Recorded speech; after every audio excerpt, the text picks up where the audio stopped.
money. And so... So I'm writing this question, even though I sent it to someone in a direct message and it kind of sounded good, so I now wanted to tweet it.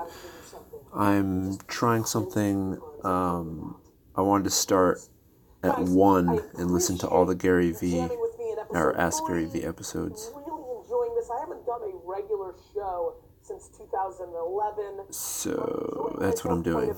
Multitasking. So you can either listen or watch. Take your pick. On Twitter, and we'll get you on the show. It should be your life dream to get the question on the show. Yes, that is my life dream.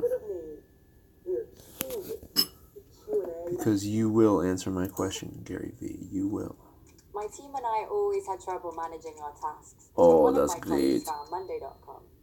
Oh, that's great. On this episode, I'm going to talk about Lizzie's impact on my career, my health, and talent. Do you have it? August 6, 2014. We're going way back. Back into time. Not sure if... Hey everybody, this is the Ask Gary V Show, and I'm your host, Gary Vaynerchuk, and I'm excited to fire away with 5 new questions on episode 4. Fun fact about the number 4, that was Brett Favre's number as a New York Jet. Diligent Leaders asks, in terms of platform social media, is it better to self-brand or establish a name brand? I go back and forth. Diligent Leaders, that's a solid question. I think it's something everybody struggles with. Am I going to be Gary Vaynerchuk on social, or am I going to be like Wine Marketing Man? Look what happened there. That's my answer. What happens if you evolve? A lot of people watching right now started off as marketing gurus, but now sell, carrot juice. One of the things I like about being your name is that you can evolve with it. You're looking at a guy who used to do a show where I drank wine and spit into the bucket. And now I'm doing this show, and I've been able to do a seamless transition. I bet you could get pretty drunk off of that. Many of us have different facets to our personalities. And so I am of the camp of going with your name. It's something that can stick with you. There's consistency. You don't have to rebrand. Alright, so I just had this idea. Wine guy to ask. Blake asks, how important is it that you're I wanted to do social commentary. Literally go outside and listen to one of Gary V's podcasts in public and see if I can get someone to comment on it and then record the comment. That is my goal. What was Lizzie's impact on building your empire? Blake, this is a great question. Excited to get your question on the show.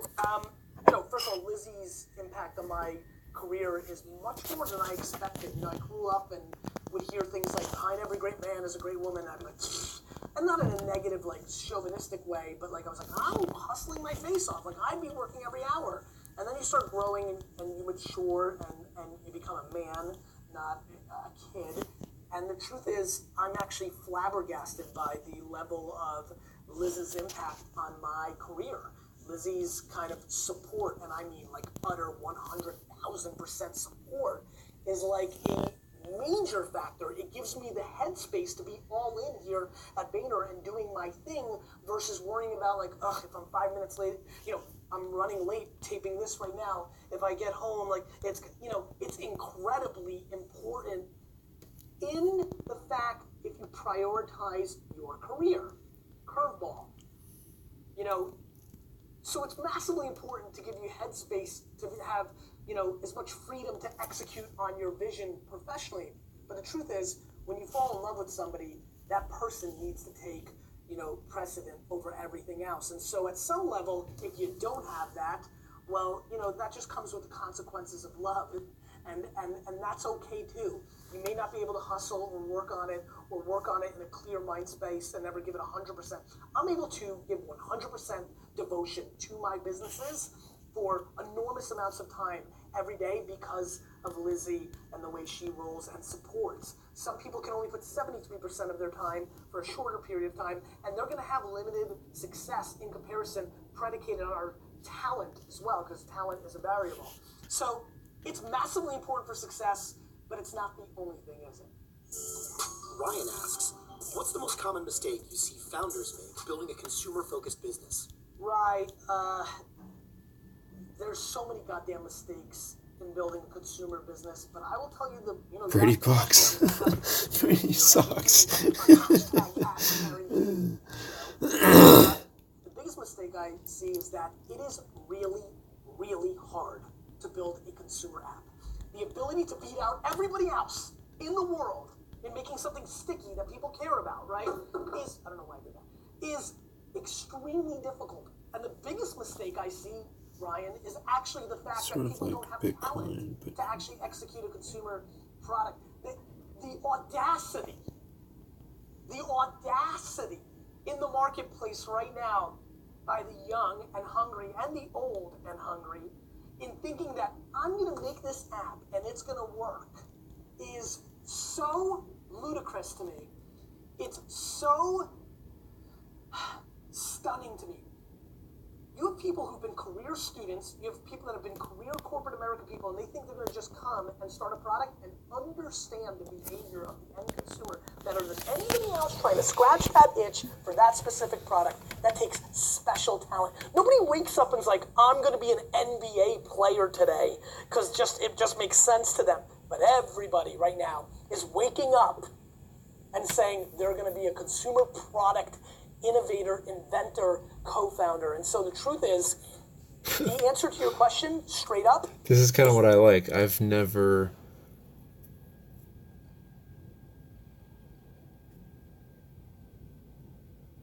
had those thoughts before.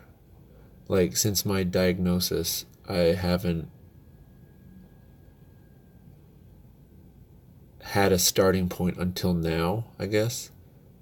Like, now I'm thinking, now that I know more about myself, what can I do with it?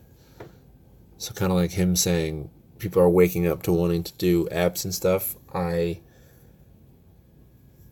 was introduced to Gary Vee through, and I think I'll find it sooner or later. I think he was having a conversation with someone out in San Francisco at that office about something that was going on inside the... I'll know it when I see it because I remember the picture. But he was talking to some people, and they were all like in a circle on stools. But he was telling them something, and that was the first time I heard of Gary Vee. So I'm be interested to see when that ends up being. Of self-awareness that they're not good enough to do it. Marie asks, what's the biggest lesson you've learned this year? Marie, that is a very simple question. By far the biggest thing I learned, and don't edit it, I don't edit here. Marie, the biggest thing I've learned this year, hands down, is that prioritizing my health is a really good idea. The fact that I am now going to the gym and eating healthy, and I'm 20, what are we, Tuesday? Is it Tuesday? So I'm 26 days into 26 days of working out, and times 3, 78 healthy meals in a row without cheating.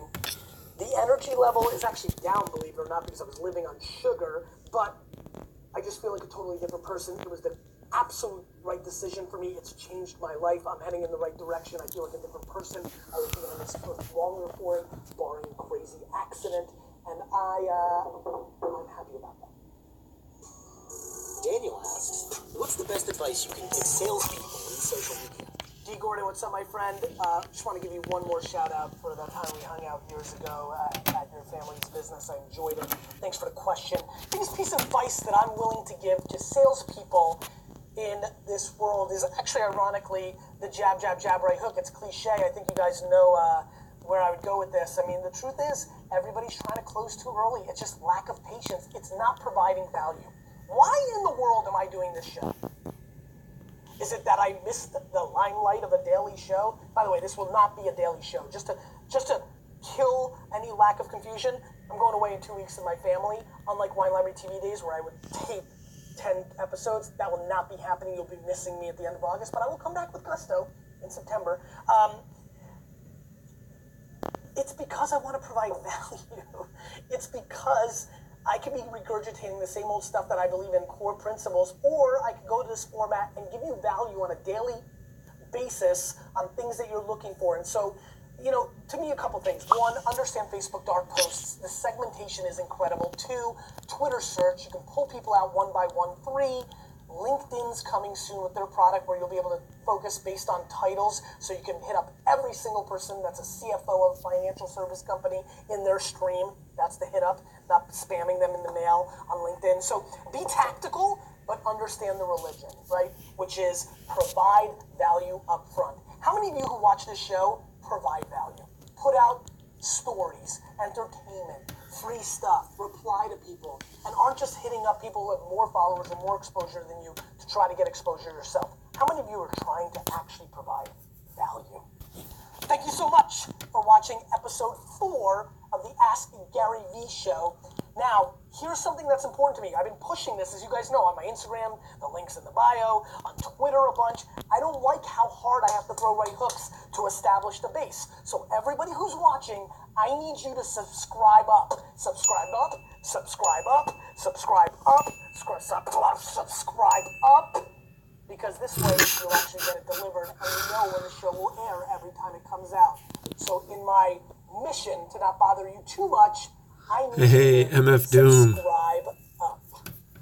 You, with a little bit of me, we are changing the Q&A world, whether they like it or not. That was Brett Favre's number as a New York Jet. Look at something real quick. It was. I'm like literally have to look this up. The guy was in and out for 2 seconds. I'm pretty sure. Why hit news, images. There's gonna be any jet freaking photos of Brett Favre. Okay, good. Let's go. That's funny. You've got this is definitely credits. On this episode.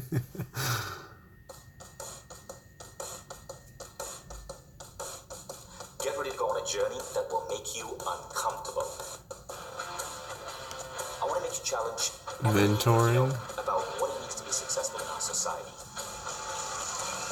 10 years ago, people had no idea who I was. I was basically just a struggling entrepreneur knocking on people's doors, but I would go out and seek the smartest people I know. These were people doing incredible things in their industries, people who... So why am I watching Gary V and not you? And I would convince them to get on a Skype call with me and share their wisdom. We're living in a world today where the news media is a drug pusher. And I developed a methodology to get them to speak about their beliefs. In everything you cannot control, To get them to So you speak did a about how podcast? they live their day. And as a result, to unwrap what was going on in the minds of these great individuals. The religious institutions are predicated on fear, lack, and impoverishment. These people view the world in a fundamentally different way. Everyone's trying to sound and act and be like other people. I'm just thinking out loud about the biggest topics in the world. In these conversations, That's what I want to do. Think out loud about what I feel are the biggest Topics in my world.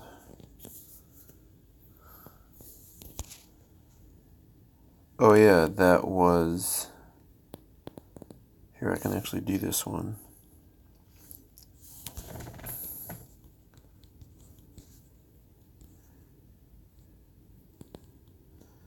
So if Whole Foods keeps the price here until early spring. So wait. If Whole Foods keeps the price here until early spring and then drops them to 8, that's just a dot, aka period. Should I do that before?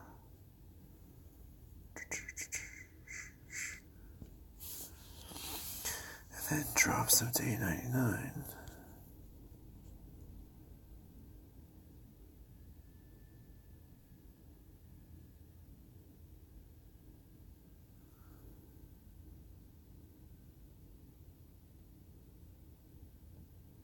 Hold on, I'm getting very distracted by something. It's something very interesting. Our cabin fever will want to break out by beer and reconnect.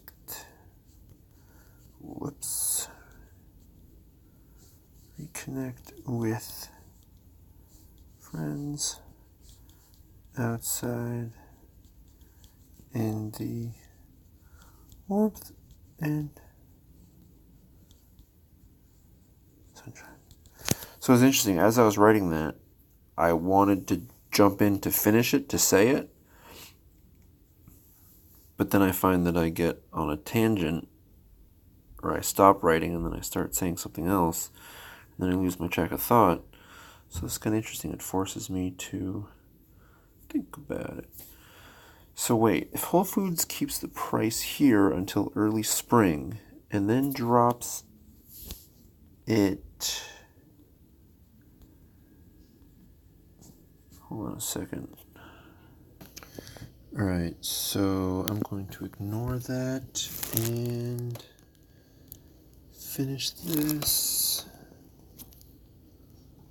And now we're done. And we're back for more. Tortuga por la calle. Sorry.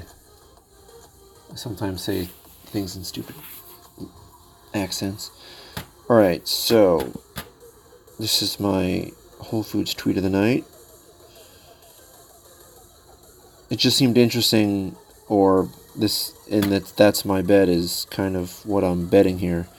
But I can imagine that these, because I've seen these, I think in the summer or fall, I've seen these on sale for like $8.99. So I'm curious if that's what they're doing, or hell if I know. But I do want to find out something. See these cases? Oh, and this is going to be total appropriate use of the S Pen, so you can see what I'm pointing at. See this little doohickey? This cut here was done by someone intentional. They're really good at it here. I think that's one. On this one, they got a nice dip. This one's almost perfect. This has a nice... See, this is where I'm so flipping weird. But I'm going to go in tomorrow and ask somebody if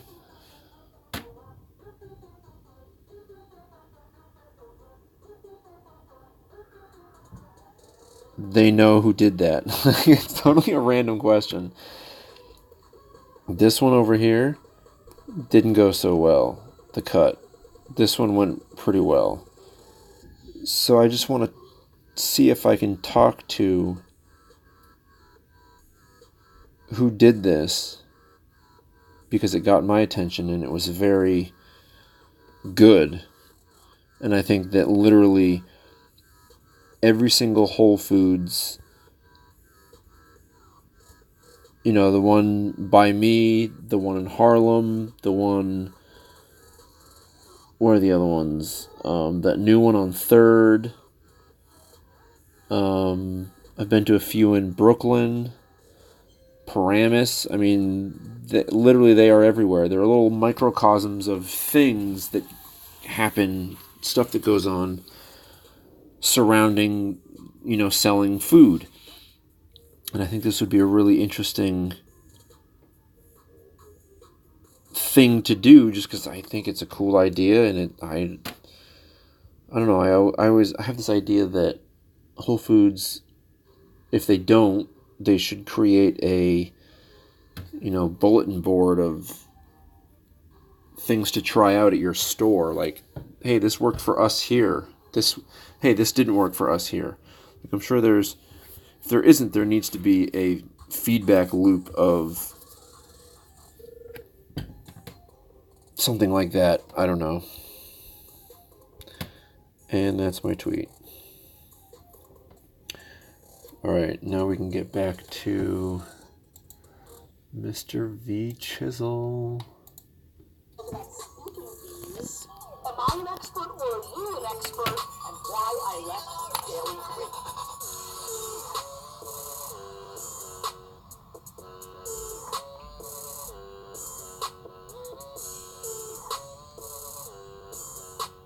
Everybody, welcome to the Ask Gary V Show. I am Gary Bay, Nerd Shock, and this, my friend, is episode 5. The fun fact about 5 is my all-time favorite number. Kelsey asks, what are your thoughts on starting to share content before you're an expert? Do you wait or do you share your journey? Kelsey, Start now. First of all, I think this whole expert thing is a ridiculous notion. Am I an expert? Are you an expert? Are you an expert? When does one get to claim they're an expert? I thought I was an expert when I was 22. I'm pissed that I wasn't able to make these videos when I came out the gate in 98 and brought serious thunder to the wine world. You would have saw a young, raw, hungry, angry Gary Vee, and that would have been really interesting to look back on. So I say map that journey, baby, because the truth is, expert is subjective. I've seen people tweet that I'm a bigger expert than people that I think are way more accomplished than me. And then That's actually interesting that I come to this video at the moment, because what I'm trying to do is literally record something so that 5 years from now I can look back and say, oh wow, that's what I was doing. And yeah, it'd be nice if someone watched it along the way, but it's certainly by no means a come watch this. It's a think out loud to myself and publish it, so that if I wanted to point back to it and say, hey, that's what I was thinking, I can, I guess. I don't know, I think that's what I'm doing it for. Put me in tweets with other people that I clown every day of the week, more value in this pinky than them. So expert is clearly subjective, and more importantly, here's the real punchline. Put that content out, because you're going to be able to look back at that content. Your grandkids are going to be able to look back at that content. Plus, you will see things and how they evolve. My 1998 video would have been August 7th, 2014. Every single person's going to go into a store with a cell phone because they're blowing up in London right now, and they're going to come in and be able to tell the price of every single product. So sell your products at cost. And that would have been a big no. Wrong. That would have been fun to look at. So there are no experts, except if the audience deems you an expert. If somebody deems you an expert as young talent out the gate, then kudos on you. Start filming now. Mark asks, when you left the Daily Grape, was it for Misha or for VaynerMedia? Mark, I left it for VaynerMedia. Misha was already 2 years old at that point. This is August 11th. I think I shut down Daily Grape. It was 5.5 years of every day doing a video show, and it just ran its course. The thoughts of doing a video That's show crazy. every day would freak me out right now. He winks. How do you That's change great. the culture to one of genuinely caring about the customer when the current ethos is so established? Andrew, there's only one way to change the culture when it's broken to something genuine. Kill leadership. Leadership is in charge of the culture. Everything, my friend, stems from the top when it gets into the DNA. So do not let the leader, the CEO, the board, whoever it may be, do not let him make an excuse that something's happening below in middle management or some other things, because she's in charge. He's in charge of that middle management. Every problem at VaynerMedia is mine. That actually makes sense as far as the in charge thing goes. Like when I was at that, what's it called? Cardano meetup. I started understanding that everyone was just like me. Like you're trying to sell something. You're trying to get your idea heard. You're trying to get, you're trying to gain interest. You're trying to, like, all this, that, and the other thing. That's what everyone's trying to do. So once I saw that, I was like, wait a minute. That's like a CEO. That's pretty much everyone. I mean, the president too, I guess, but I'm not really concerned about him at the moment. So I just kind of keep it to business leaders or CEOs, as I think I would like to become. So I kind of try and think how they think. And that was kind of a pivotal moment that, wait a minute, I could do this too.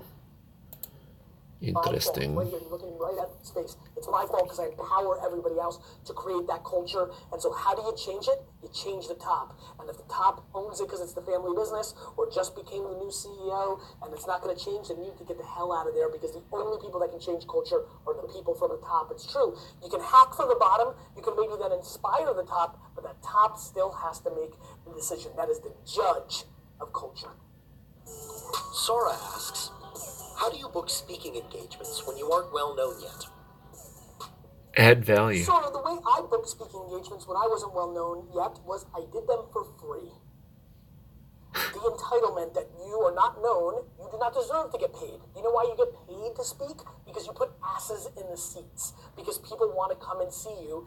The reason I get astronomical speaking fees is, knock on wood, zoom in here, let me knock on wood. Knock on wood, I'm very fortunate to have an audience that wants to travel and go to these events, and that's why you get justified those fees. You don't get paid if you're not bringing any value, so either your content's phenomenal, but even then, if you're not putting asses in the seat, you are not getting paid. So the best way to do it is to do what I did, in my opinion, which is I spoke for free in the beginning, quite a bit, to establish my name, to show everybody how good I was at it, and then the man side came to it. David asks, That's something that I fantasize about. I'm not quite sure I'm ready for, but I don't know. Speaking, it's almost like whenever I see other people do it, it's kind of like, that's cool. I bet that must be hard because they're really good at what they're talking about, or they know a lot about that. And now recently, since I've been thinking about it, I'm like, wait a minute. I could go on and on for hours about something. Granted, I need to polish it and get it structured to the point where, someone could sit and listen to it easily. But I could talk about the stuff that I like forever. So the daunting task or the prospect of speaking, I kind of like, and I want to exercise and be more, be able to tool and hone, to be able to hone my tool to communicate, I think is what I'm trying to say. Since you published Crush It, what big changes have you seen in online content creation, and how can people maximize them?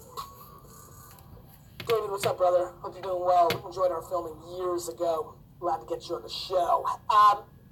Biggest thing that's changed is, everything's just become so much bigger since 2009. Facebook is such a bigger powerhouse than it was back then. New things like Snapchat and Vine and all these things. So it's really, everything I saw coming, at least in that way, has come true. These things have grabbed more attention. YouTube and Vine celebrities are bigger than real celebrities. To the 13 to 18-year-old demo, that's going to continue and go full scale. And so the opportunities are to find the medium you're best at. Some people rock Vine. Some people rock Snapchat. If you're good at taking pictures and drawing on top of yourself, Snapchat might be your place. If you might be great at Pinterest, the female demo, making infographics, beautiful pictures. Instagram, we've seen a whole emergence of stars, curators, people of talent. And so just more new avenues are coming out. And so just more of the same tactics. Crush It's tactical advice to the platform might be outdated, but the thesis has never rung more true. Thanks, everybody, for watching episode 5, Fever, as they call it in the streets. I appreciate it. Please subscribe up. We talked about... On this episode, I'm going to find out if you have the goods, the chops, the redhead quarterbacks, and finally, me forgetting something. Friction Sucks, Episode 6. August 8th, 2014, Round 1. Oh, actually, it's Round 6, but What's up, whatever. everybody? This is Gary Bay, Nerd Chuck, and this is Ask Gary V, Episode 6. Jason asks, what's the best way to use Facebook dark posts? Jason, what's up, man? This is a great question to start episode 6 with because it's a general question that I want everybody to pay attention to. Jason's asking about Facebook dark posts. You might be figuring out how to make Instagram work, or the up-and-coming amazing Pinterest CPC ad platform, or anything native ads on Outbrain and Taboola and Hexagram.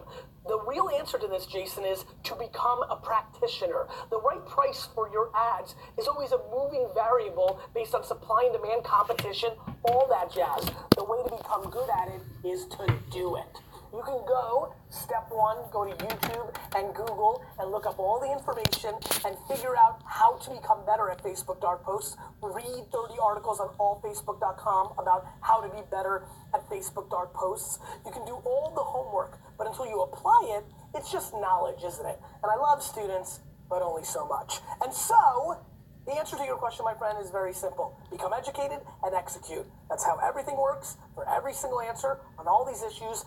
To find out the right price, there is no right price, Jason. The right price is the right price right this second because of the supply and demand curve of what you're trying to apply. If you're trying to sell furniture and you're one of 2 people buying ads on Facebook dark posts for furniture, your cost is going to be a better deal than in 3 weeks when 5 people are there trying to bid that up. Supply and demand. Supply and demand. Dawn asks, do you feel it's still a necessary call to action to push subscribers from social channels to a website or newsletter sign up? Dawn, who says I ever thought it was a necessary call to action? Because the answer is, I didn't, and I don't. No, I don't. No, I didn't. What I mean by that is, sure, I think it's a good idea to push to a website right now, especially if you're selling something on that website. But in a world where you can buy that same product right on Twitter, right on Facebook, do you necessarily need to schlep somebody to your site to make them buy that when it's native right for them and they can just buy it in there? No, the answer is no, isn't it? Because friction sucks, right? Friction sucks, and consumers do not want friction. So anything that allows you to execute within the place you're in, that's what you're gonna like. And so my answer to your question is less and less every day. People always say, Gary, why aren't you driving people to GaryVaynerchuk.com? Why are you putting out content on YouTube? Why are you putting out content on Medium? Why are you putting content on LinkedIn? Because I want awareness. So I'm putting out content for awareness and to build relationships with all of you. That's what I'm doing. And thus, what that is doing is creating a scenario where those channels allow me to do that. Just because I'm not driving into my dot. You know how many people give you bad marketing advice that say you have to drive to your website? For what? To collect the email? Last time I checked, a tweet card that collects email has been the most efficient way that I've collected email, better than driving to my .com. For what? What are you selling advertising on your site? If you're selling advertising on your site, then maybe that's the thing you can do. But you can also sell advertising to people within your social channels and run that arbitrage. So the fact of the matter is, Dawn, is that I think people are just not really that educated on what they're trying to achieve. And so I've never been worried about forcing somebody to a .com unless that was the right strategy at the right time to drive the result. The fact that even e-commerce, buying within a tweet or a Facebook post, is now gotten native to the platform has eliminated a lot of the reasons that you have to drive somebody. Nam asks, how did you deal with working in a family business? Nam, very carefully. Family businesses are difficult. I'm in my second one. My dad, my brother. I look forward to my one with my kids one day. Misha and Xander, if you want to be an entrepreneur, call me. You know, I think the real answer is, the reason I've had 2 successful family businesses is very simply, and kudos to my dad, and kudos to my mom, and kudos to just a lot of fortunate things that allowed my dad and I, and now my brother and I, to allow our love to trump our pride, our competitiveness, our business POVs. She's smart. Somehow, in our specific situation, probably predicated with a lot of hard work, specifically from my mom, more than you would think, and my dad, and then the incredible natural DNA that they gifted me, we have created a situation where we've allowed, at the end of the day, for us not to lose focus on the fact that we love each other more than we care about getting our way. Nate asks, what did you think of the Dalton deal? Nate, ironically, I'm one of these kind of people that actually believe very heavily in Andy Dalton, and even though he crapped the bed in the playoffs, I actually thought it was a good deal. I thought they should lock him up. Quarterbacks are tough to come by, especially redheaded quarterbacks. That's a big shout out to the redheads, not the other way around. And finally, I just thought it was a solid signing that many of you in the comment section will disagree and say he sucks and this and that. And the bottom line is, we'll see. We'll see in 10 years. I will come back to this episode, go into the comments, and I'll either give you your props, or I'll say, told you. Tyrone asks, does the demand for your attention get overwhelming? T, very honestly, the demand for my attention is something that I'm so flabbergasted and humbled and grateful for. I'm sure it's overwhelming. I'm sure it's probably overwhelming right now, but I'm unable to quantify that against the enormous pride I have and thankfulness and just glee overall that people actually want to watch a show where I give my 2 cents. I mean, and I'm giving 3 cents here, motherfuckers. And so, you know, the answer is it doesn't feel super overwhelming.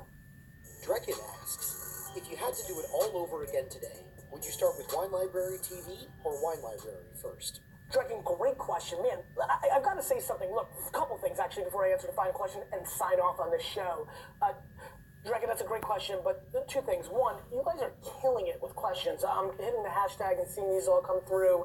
I'm completely blown away. I mean, I was a little worried that they'd all be the redundant same questions. You guys are coming from all sorts of angles, so I appreciate it too. You know, this may be a scenario where some people's questions who watch this show every single day are not going to get answered for the first 6 months because of the lottery of the randomness. And so I apologize up front. Keep asking them. Thank you so much. I'm humbled. And to answer your question, hands down, I would do it over again exactly the way I did it. Having the comfort that I built this enormous business before I started the show, put myself out there in this zany way, and had that air cover of It's kind of funny. what I accomplished and what I knew helped me so much. If I started the show when I came out the gate, when maybe I didn't know as much about wine, I didn't know as much about the wine business, I didn't know as much about the audience, it wouldn't have been as good. You know, chops, skills, the goods, they have a funny way of working themselves out. And so no matter how you roll, if you can bring it, it's a hell of a lot more consumable. I appreciate the questions on episode 6. The fun fact for the number 6, you thought I forgot? The fun fact for number 6 was it was the first roulette number. There's been a lot of roulette themes, that I added to my repertoire in 10 years because I met Lizzie, born on the 6th, added to the repertoire. Hasn't done that well, Lizzie. You, with a little bit of me, we're changing the Q&A world, whether they like it or not. Oh crap, wait, subscribe! I need subscriptions because I can't push this many right hooks in social, so I know you forgot. For everybody that waited for the black screen, I appreciate the patience, and I'll see you soon. Subscribe!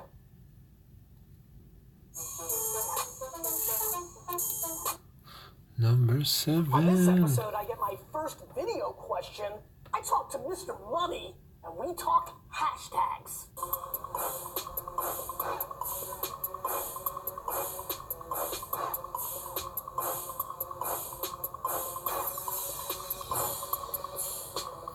Welcome to episode 7. Fun fact on the number 7, that is the number of my starting quarterback, Geno Smith. Which reminds me, just so everybody knows, episode 7, I'm in a very bad mood this morning. You might have seen my tweets over the weekend. Dexter McDougal, our 3rd round pick, is out for the year. D. Milner, our starting best corner. Dexter's also a corner. D. Milner is out for 4 to 5, maybe 6 weeks with a high ankle sprain. In our first 6 games, we played 5 of the 7 best passing attacks with Revis, that traitor piece of crap, going to New England.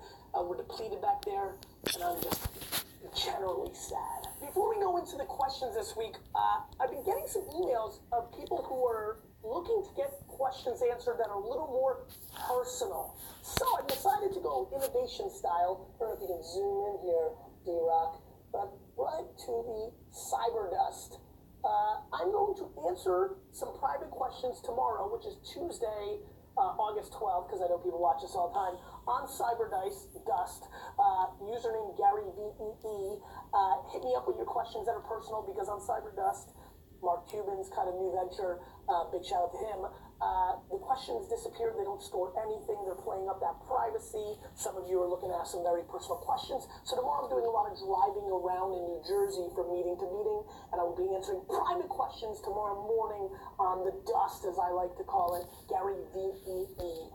I'll see you tomorrow. Mark asks, who are the idols or the people that inspire you? Did you ever have a mentor? Mark, for people that watch me or have followed me over the last 7 or 8 years, this is a very easy answer. I've been very hardcore about this. I've never really been a big fan of any business idols, including the before mentioned Mark Cuban or, really the two people that have ever kind of over-indexed to me were Walt Disney and Vince McMahon, because they were heavy storytellers and turned businesses out of that. I like that, but to say they were my mentors or I looked up to them, there is no Steve Jobs or Donald Trumps or Carnegies or there is nothing like that in my life. My life is really focused on two individuals, Tamara and Sasha Vaynerchuk. Tamara from the HR People Skill Foundation, Sasha from the work ethic. We mentioned that in episode 3 or 4. So, they're really my only mentors. That's it. Hey Gary, my name is Matt, and I'm a content creator who makes his living off of YouTube. Lately, a lot of people have been asking me what my next step is because they don't think YouTube will last forever. But I think it will only continue to grow. So my question for you is, should I hedge my risk by expanding to other platforms, or should I go all in on YouTube? I'd love to know what you think. Matt, how Very many animated. people have 2 million plus subscribers on YouTube? Thought so. So go with your gut. You were 100% correct. I've already made a mistake on YouTube early in my career going to Vidler full time. And I made one right correction of jumping on it months after it came out in the first place. YouTube is the platform, along with Netflix and emerging other platforms like a Vimeo or an Amazon, Hulu, many other things that will pop up along the way. YouTube is an anchor of video content consumption, and I think your intuition is 100% correct, and I would keep doing exactly what you're doing. I see it going nowhere fast. Mr. Money asks, what do you consider more valuable, enthusiasm or action? Mr. Money, before I answer your question, let me ask you a question. How does one get a name like Mr. Money? That feels pretty remarkable. Gary, Pretentious. Money. I like it. Anyway, action or enthusiasm? The truth is, my friend, M squared, can I call you that, Mr. Money? The real answer to that question really is both. The funny thing is, I know tons of people with massive enthusiasm and they can't execute dick. On the flip side, I know people that can execute A's on all their papers, but without that passion or bravado or fire, they're only able to get limited return on that investment of execution. So to me, I'm probably a 60-40 action execution 60, enthusiasm 40. I know a lot of people might not get that, but the truth is I'm way more proud of my execution skills. All this charisma hides what I really am, which is a hardcore executor. Don't forget, I had executed a large business before I ever hit the scene. I was already 30 years old when I started Wine Library TV and started that whole process. And so I'm a 60-40 execution, enthusiasm, action. I might even be a 65-35. Heck, as I sit here, maybe I'm a 70-30. TJ asks, how would you suggest an indie artist use their marketing money when the royalty check comes in 6 months later? Jay, first of all, thank you for the music today. Big ups to him. The royalty check coming 6 months later, how do I think you should execute on that is very simple. I think you should execute 6 months of patience. If you don't have the money, you just wait for it to come and then you execute. There is a lack, wordplay Jay, and everybody else is watching. There is a lack of patience. The thought that your royalty check comes 6 months later means that whatever you wanted to do with that money, to attack, just has to wait 6 months. And so, practically, I just wait. Thomas asks, cake or pie? Thomas, this is quite simple. For me, this is pie. I'm obsessed with blueberry and apple pie, though I don't eat those kind of things anymore. But pie. Liz Liz asks, any tips on how to make an unknown hashtag, like hashtag Mommy Energy, popular and well-known? Live it. Liz, first of all, I love that name. Wife's name, sister's name. Second of all, it makes me sad, Liz, that I have to attack you, in a good way, with the following question. So everybody pour yourself a little bit of sherry. Grab your cigars if you like that kind of thing, because this is a long-winded answer. One of the things I thought about over the weekend is to give some real meat on the bones on some of these answers. You're going to have your pie or cake questions, which I love, by the way, and I want more of those, by the way, so ding those up. I remember him. I also want to give long-winded answers to when they deserve them. And Liz, I appreciate you because you asked a question that a lot of people are focusing on, and I want to put some real girth behind it. So here we go. Liz, first question back to you. A little ping-pong action here is, why do you want it to trend? So you get something to trend, and the interesting thing is, as we all know, trending hashtags in general, are actually not very ownable. Right? If you create a hashtag, anybody in the Twitter universe can jump along and use that hashtag. More importantly, when hashtags, trend, we've seen a lot of spam people jump in and use that hashtag in their tweet to create spam, to create porn. The funny thing is I always ask why. So my question to you is, why? Steve, throw it out here. You can be part of this question. What's the hashtag? Interesting. Mommy power. So what I want to use hashtags for, or what I'm currently using them for, are, let me see if I can find one. Hashtag EOI.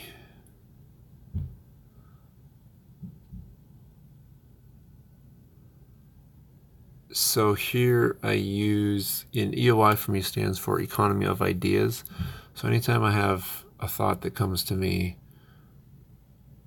great EOI. Sorry, lady. Anytime I think it's a good idea, I throw it out there. So it's kind of like a filing system, I guess you could say.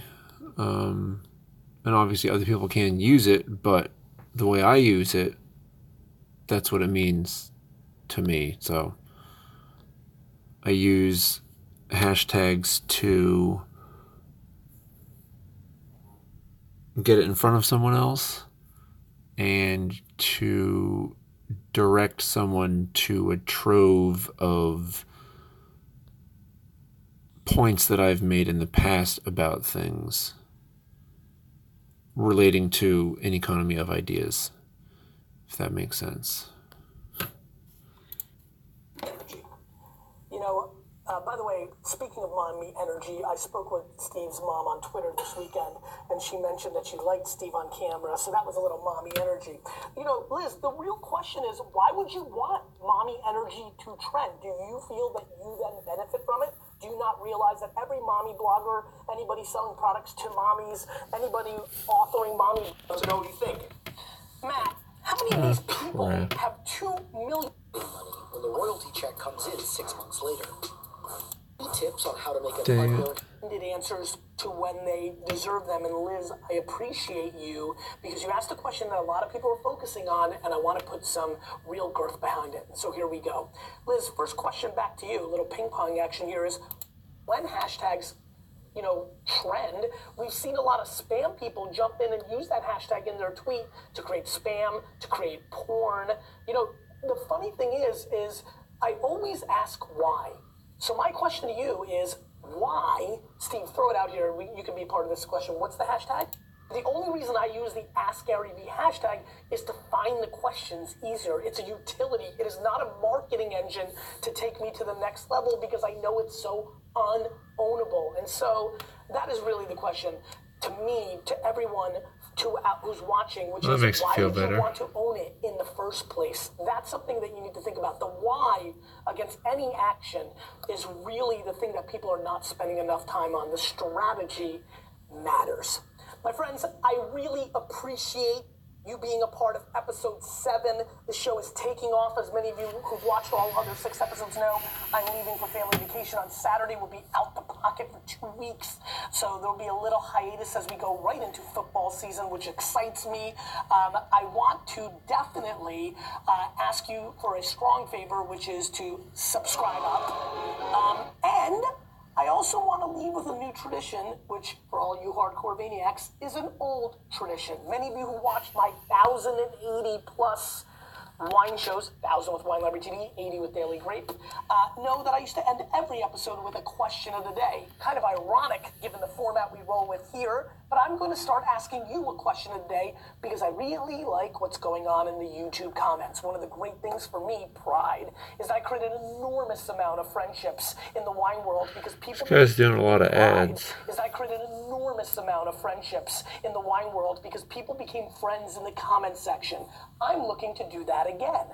And so thus, by forcing a question a day, more interaction there, people jump into everybody's answers, and it becomes one nice gush book. And so, the question I have for you today, first one ever on the Ask Gary Vee show is, which other personality in the video world are you enjoying consuming content from? Give them some love. Give her some love. It'll make me feel good. You keep asking questions. I'll keep trying to answer them. So ding those up. Ding those up. How does that mean? Ding as in like tweet it out. But ding. On this episode, I talk about the edge or the center, selling cats and jabs and right hooks.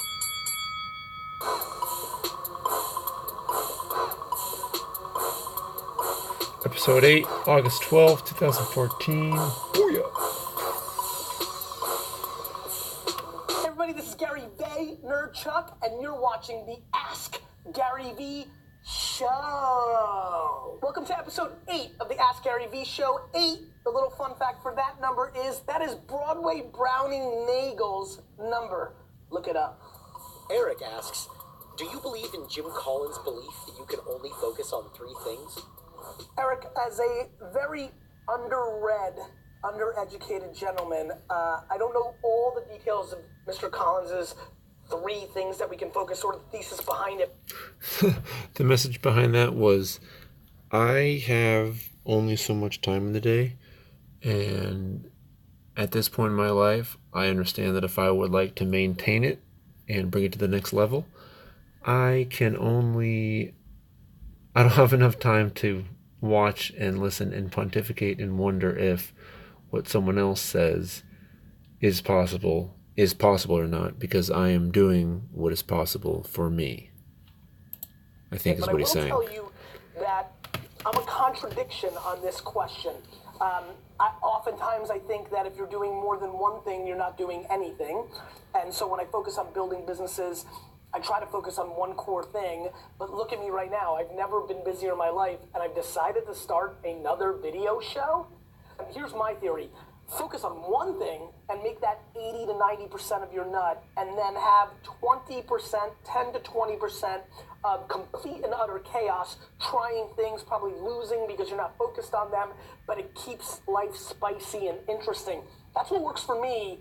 The truth is, I have a feeling this works very differently for everyone. Corey asks, what's the best way to grow a following or a community from nothing? Corey, this is easy for me to answer since I've done it a couple of times, and the real answer is content and context. My belief is the best way to build a following right now is to put out daily, if you can, content and get as close to that as possible, right? And so every day, put out your picture or your drawing on your Snapchat that you blast out, or your Instagram photos, or your video show, or whatever you may be doing, your written blog, every day. 6 days is better than 5 days, and 5 days is better than 4 days, and 4 days is better than 3 days, and 2 days is better than 1 day a week. But if you're doing it 1 or 2 or 3 days a week, are you really doing it? So pumping out hardcore content and then engaging. I'm going to ask a question of the day today, and hopefully after I get home at 11:30, 12 tonight, I'm going to go into the comments and reply to some of those answers, creating context. You've empowered me by watching my show. I then jumped back in to answer your question of the day answer, showing you that I appreciate It's interesting. This is great. Ad by Toyota, because it tells a story that's a very simple story, but it tells it in such a way that makes it a memorable story. And it's, story of inspiration. So, just thought that was cool. Context, just like when I reply to you or answer your email or some. And I like that Toyota's doing ads on Twitter. It's about content. Not everyone and is. Context. Building a community takes work. Building a community is not a foregone conclusion. Everybody just thinks you're going to start a show and everything's going to magically happen. You're going to start a blog and you're going to become an Instagram sensation. The talent to put out the content is only one piece of the equation. 1% of the magic 1% get it just by the content push out. But for the rest of us chaps and chapettes, we've got to put in the work into the community and care back to the time they've allocated. The fact that people are spending 10 minutes to watch this in your ridiculously busy world is something I will never, ever take for granted. John asks, tea or coffee? Or wine? John, the answer these days is water. But, overall, it's funny. I would say tea, and it's wine. It's wine. Out of those beverages, now root beer would have been more interesting, but I would say it goes wine, tea, coffee. Eric asks, as a business leader, what's the one thing that keeps you up at night? Eric, this is interesting. I promised myself when I started this show that I would go really direct, right? I mean, I already have the benefit of Steve picking the questions, so meaning that, there's no reason not to go direct and honest on these. This is going to be a little bit of a douchey answer, so D-Rock, I know you know how to edit. Can you create a little douche alert thing here? Some sirens going. This is going to be a little bit of a douchey answer, but it's the truth. As a business leader, the one thing that I most worry about every day is my health. Because the truth is, if I am healthy, I am completely unscared of any of the landscape or shifts, definitely the competition, internal issue. I feel like I'm in complete control. There's no place in the world that I feel more completely and utterly in control than running a business. Daniel asks, center or edge? Daniel, edge. Bill asks, what's the best way for a right hook to seem like a jab? Bill, am I happy with you? Because you've asked a question that means so much to me and is something that so many of you are confused by. Bill, I really appreciate you, and I'm not trying to sting, but it might feel a little like that. Trying to make a right hook feel like a jab is what 99% of salespeople and businesses do that end up failing. It is in the clear honesty and clear track of when I want to do something nice for you, I just do it. A la this show. I just want to take 15 to 20 minutes of my day to share the God-given wisdom and the work experience, and I want all of you to watch it, and I want this in return. Now, come 15 months from now, 18 months from now, whether it's a book, whether it's a seminar, whether it's an event, whether it's me selling rare toys, who knows what it might be, then I will clearly say, buy this friggin' rare toy. It's $9.99, buy it now. But up until that point, I will have very clear, there'll be no show where you're watching the show, and behind the scenes right now, there's subliminal music pumping, buy the damn cat for $9.99. There is none of that. And so there's a massive confusion in the marketing still that people want to disguise the sale, and there is no disguise. That's funny. Authentically, all in, all of it, all in. Give when it's time to give. On the flip side, there's a crap load of Mother Teresa's and think it's so nice and awesome, and if you're just good, it's good. No, you need to sell. So when you sell, you say, I'm selling. I am selling this, and I feel comfortable. When I put a link out, buy my book. It's out. Buy it. If I've done anything for you, buy it. So the answer to your question is very simple. There is no version of that. That is a losing mentality in execution, and I highly recommend that you take it and you split it very hard apart where the jabs are clear and where the right hooks are clear. Jason asks, how can a public or government institution use social media more effectively in marketing campaigns, i.e. to increase voter turnout? Wow. Jason, the truth to that answer is, believe it or not, is to become more nimble and authentic. There is no campaign when there isn't the right process up top. What I mean by that is a lot of government institutions are coming from the wrong place. For example, I know that, just from little politics, I don't talk politics very often, but like that the Democratic Party wants more voter turnout, and the Republican Party historically has not. These are little tidbits I picked up in the last 12 years, and I could be wrong by that. They're just people in the game. That I've heard things like that. So where are you coming from is really the question. I mean, to use social to attract more voters, the truth is, whether you're Republican or Democrat, you're trying to not recruit more voters. You're trying to recruit more voters that are going to vote for you, right? And so right there, by its own definition, you've got an interesting kind of perplexed situation that the seed is tainted by the outcome. And so, to the best of one's ability, I think it's important to try to get the religion at the top to really execute. I mean, look, social media is probably the most consumer insight-driven marketing tool we've ever seen. The data that you can apply on top of social to drive the results, whether to get somebody to vote for an election, to buy a cat, to whatever it may be, there's never been anything greater. And so using, I've said it before, Facebook dark posts with a combination of Google long-tail search SEM can get you very, very, very far. Guys, thank you so much for watching episode 8. I really appreciate that. And I got it. Phenomenal question of the day. What is your current favorite single beverage? Get specific in there. I want to get to know you. Current specific. I'll keep answering. I think it's Sprite.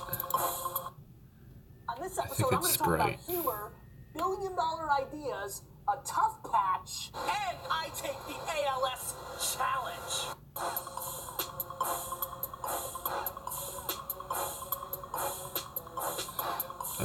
Episode 9, Ice Bucket Billionaire, August What's up, 13th, everybody? This is Gary Vay, 2014. and this is episode 9 of the Ask Gary V show. Fun fact. Now I know the why he number does that. 9, the number 9 is John Hall's number, the pot-smoking wild kicker of the late 90s, early 2000 New York Jets. Kyle asks, what's an area of life that you haven't given your fullest efforts? Kyle, great question, and I probably was willing to answer it because of how good I feel about this question.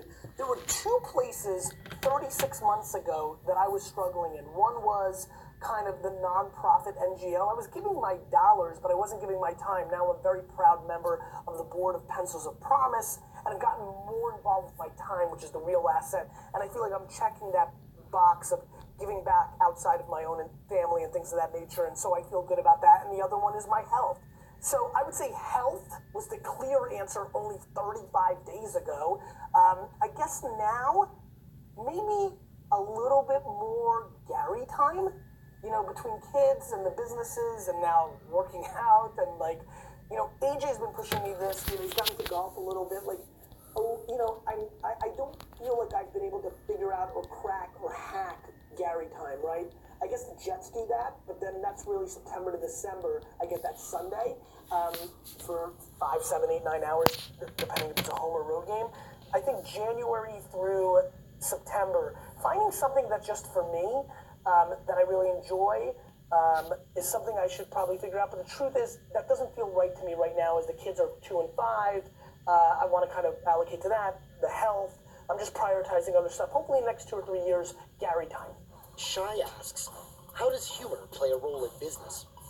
Shai, this is a really great question, and you've been known to ask me great questions. Oh, you thought I forgot about WeWork? I actually think it plays a role, but I would say it plays a role in the way that it plays a role in all of life. Humor happens to be one of the most attractive personality traits. I mean, look at the Is it actually a robot? I thought it was fake. The enormous emotion and outcry and sadness and feelings that have come from the American public.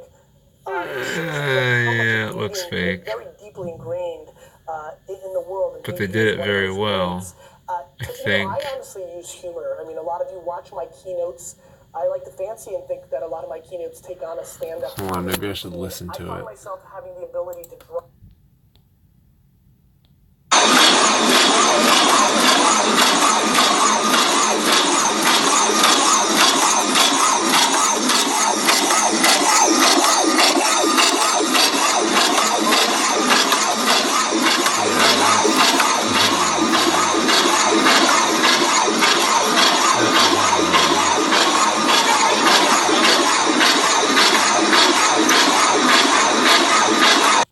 Anywhere.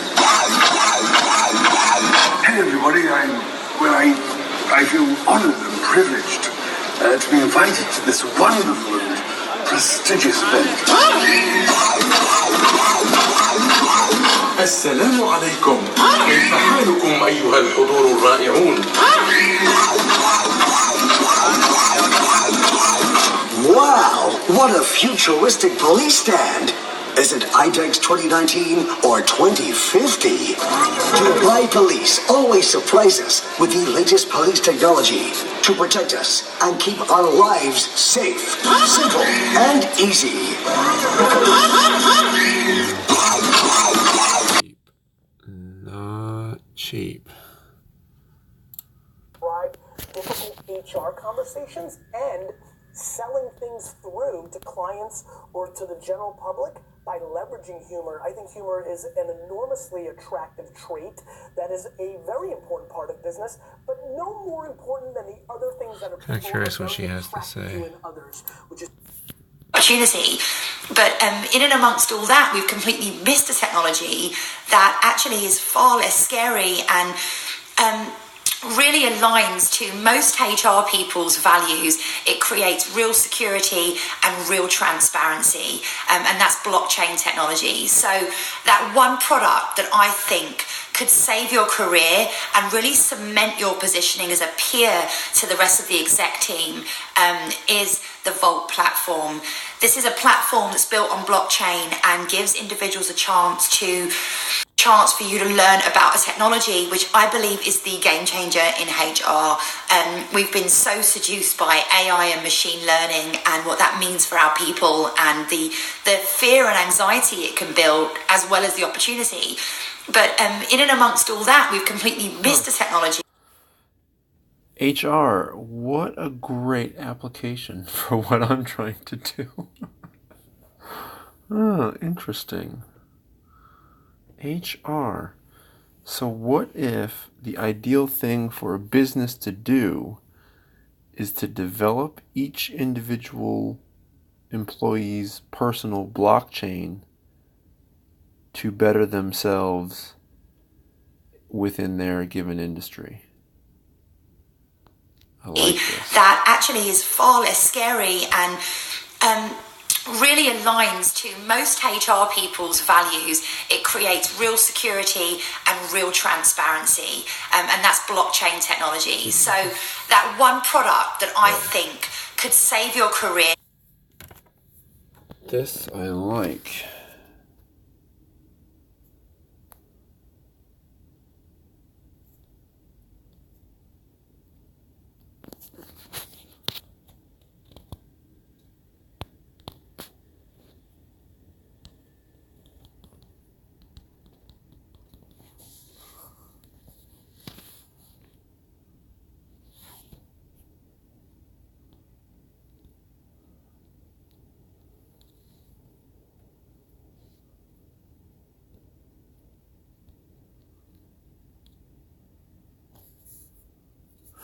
So I'm using economy of idea and blockchain economy. Because shit, that's what she's talking about.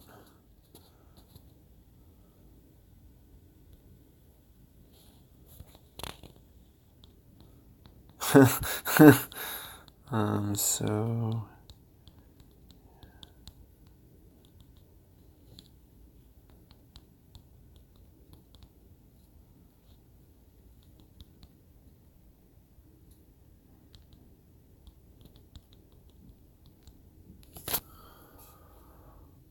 I need some background.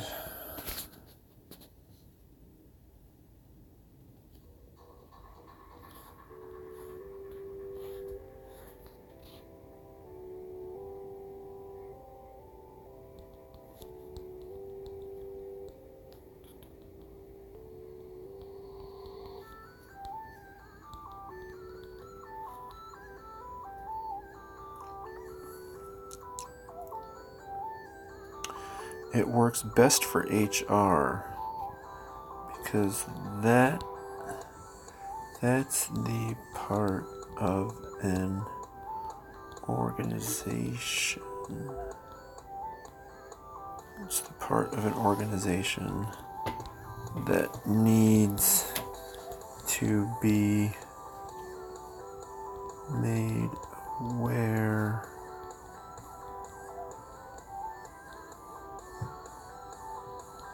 of what its people are thinking and feeling. It plays a little into a similar idea.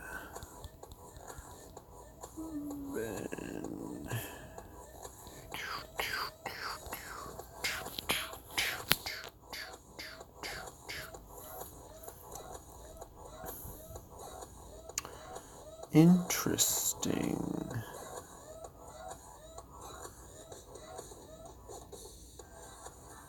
Chrissy Eco. Gonna have to follow you.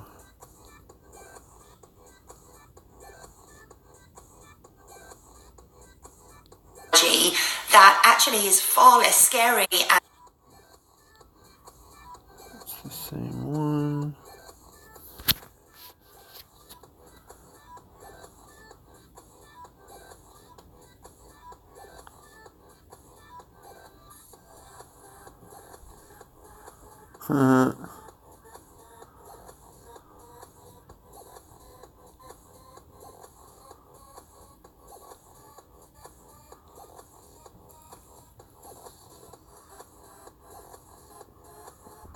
I need an... What? What is this?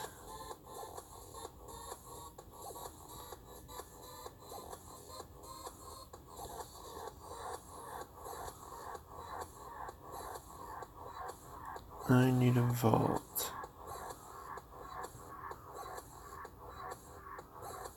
What is this?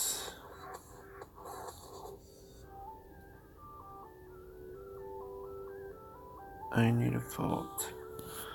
I don't get it. it has to be true, but I am saying you have an absolute obligation to properly investigate it and not give an advantage to someone that's already an advantage of power position. So with that in mind, I have no guilt or don't even think this is controversial to say, but if you're a HR person that has done that, especially recently, or would do that, I would like to put you in the bin and remove you from HR forever. You don't belong there. You're not in the right spot.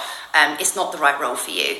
But for everyone else that knows it's just not the right thing to do and would absolutely protect and support your staff from HR, you know what I'm saying here, right? It's just not the right thing to do. And so I hope you'll join me in putting these people in the room. I'm not saying every grievance you get has to be true, but I am saying you have an absolute obligation to properly investigate it and not give an advantage to someone that's already an advantage of power position. So with that in mind... Hold on a second. I have... controversial to say, but if you're a HR person that has done that, especially recently, or would do that, I would like to put you in the bin and remove you from HR forever. You don't belong there. You're not in the right spot. It's not the right role for you. But for everyone else that knows it's just not the right thing to do and would absolutely protect and support your staff from HR, you know what I'm saying here, right? It's just not the right thing to do. And so I hope you'll join me in putting these people in the room like that. I'm not saying every grievance you get has to be true, but I am saying you have an absolute obligation to properly investigate it and not. Oh.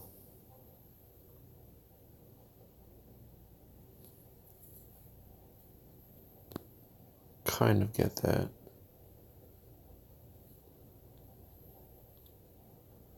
How many tweets has she had? One bin, application forms that make you replicate your CV. It is infuriating. When you're an applicant trying to apply for jobs and you've already spent a lot of time putting your CV together and suddenly you're repeating the same content, you're copying and pasting it, changing the subtle words here and there to make sure it really links in, it just feels like such a waste of time.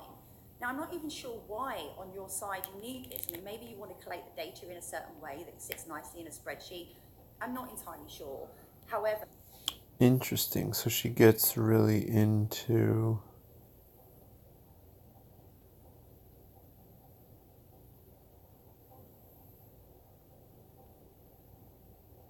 human resources.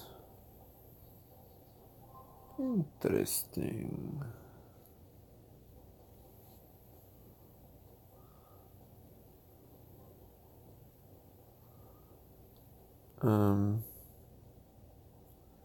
So I think we had enough Gary V. Let's do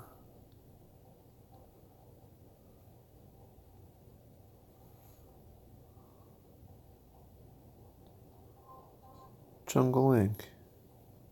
For only $11. DealDash.com, the fair and honest bidding site. An iPad.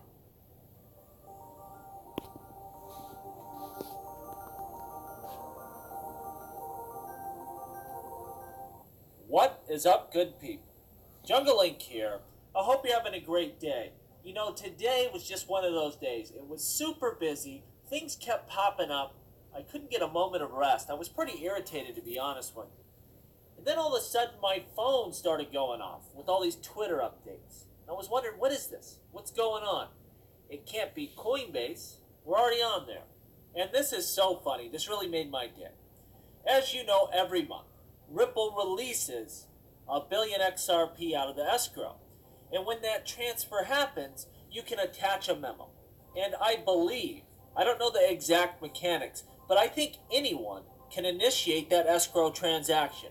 And if no one does within 24 hours, then Ripple will do it themselves. But every time someone does initiate that transaction, and they always attach a memo of some sort, some goofy thing. And I made the request before that someone puts my tagline on that escrow release. And today, the $1 billion XRP really came out of the Ripple escrow, and attached to it was the memo, "The revolution will be televised." And I really have to That's thank so cool. whoever did that. That really made my day. That was very special. Forever, the revolution will be televised, will be etched in that escrow transaction. And it's on a very big day. That's at so least cool. for me. Today, we were listed on the regular Coinbase app, and I had people from my prior videos trying to correct me and tell me, you're only on Coinbase Pro. You'll never be on the actual Coinbase site. Well, people keep telling us day after day what XRP will not do, what it is not capable of doing, what will never happen, and we keep tearing down those walls, one after the next after the next. And just because the price of XRP didn't fly up, don't be fooled for 1 second. This is a big deal. This is a major exchange. It makes purchasing XRP so much easier for the average investor. They don't have to fool around with graphs or cards. It's just so easy. Coinbase wasn't necessary for XRP's success. but it's an important part of the infrastructure. It's just another exchange. It's another liquidity solution. This is a big day, and I think it just signifies a maturing cryptocurrency market. We don't have to sit there and say, you can't mine this coin, or it's a banker coin. Look, XRP has the utility, it has the future, it has the value.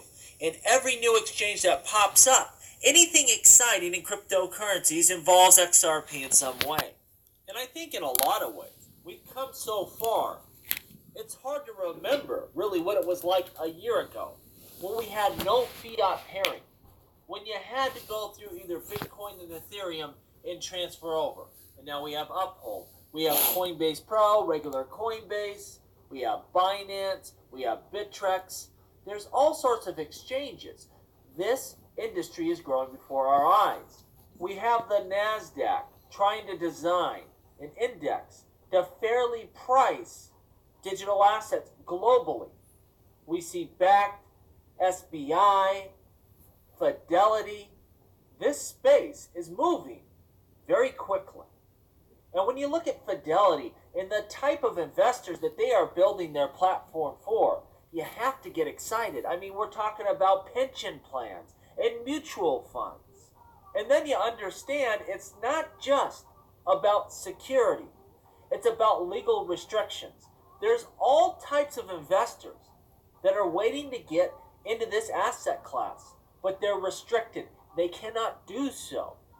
Your financial advisor can't put you in Bitcoin and hold it in his office. He needs a custodian, and that's what Fidelity is going to offer. We have the JP Morgan coin, and we're going to see all of these big banks tokenizing fiat. It's just the way of the future.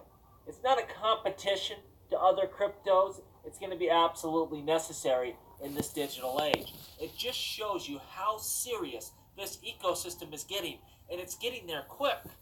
The last bull run, it was a mess. You had people unable to get accounts. You had to wait hours for Bitcoin to transfer so you could buy your digital asset of the month, whatever it might be. And while we don't have the government regulatory clarity that we need, we seek, we are making progress. A year ago, there was significant concern that countries around the world were going to outright ban cryptocurrencies. We didn't know from one day to the next really what was going to happen.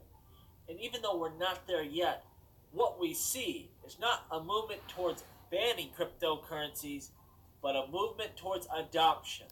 Real value doesn't come from daily speculative spikes, the quote-unquote Coinbase effect that everyone was looking for. But real value does come from having a very real on and off ramp for XRP, having more liquidity. All of these advancements are going to pay major dividends during the next bull run. The last one was cut short and sent us spiraling into the longest bear market in cryptocurrency investing history. This has been a time of learning. This has been a time of development. This has been a time of building towards a better future. And we are going to see that very soon. We're going to see that for cryptocurrencies, and man, are we going to see it for XRP. I'm working on a surprise that I think you'll find very interesting. And I'm going to try to bring it to you tomorrow night. So stay tuned. And as always, please like, please subscribe. The revolution will be televised right here on Jungle Link. So, you have a cool idea, but maybe you don't know what to do with it. Easy. Skip First things it. first, you need a website. Putting your idea Come online on. is the easiest way. Chase you around the screen. I'll get you. I will. Prager. TMI, saw that one.